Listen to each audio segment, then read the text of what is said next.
Ni wakati mwingine tena, ni yule tena Maziku tena. Bwana, leo nimekuja katika mji kama unavyoona. Hii nyumba bwana inauzwa milioni 36. Iko Chanika Kibaoni, jiji la Dar es Salaam.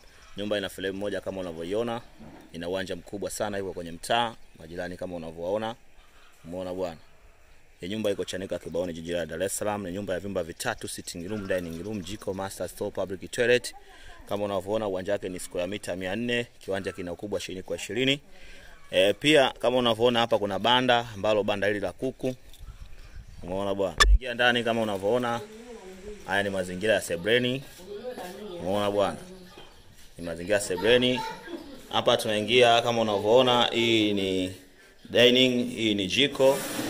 Umeona bwana. Ukiingia hapa kuna chumba kama unavyokiona. Hiki ni chumba cha watoto na hii ni public yake toilet kama unavyoiona. Umeona bwana, public toilet. Nyumba ni hapa hii. Chumba cha master hatuwezi kuingia, kwa hiyo mazingira ya ndani ndio yako hivi. Ndio jipatie kwa hela hiyo. Huduma zote za kijamii zinapatikana: maji, shule, hospitali, usafiri, umeme, masaa 24. Njoo jipatie nyumba hii hapa kwa milioni 36 tu. Sio kuikosa.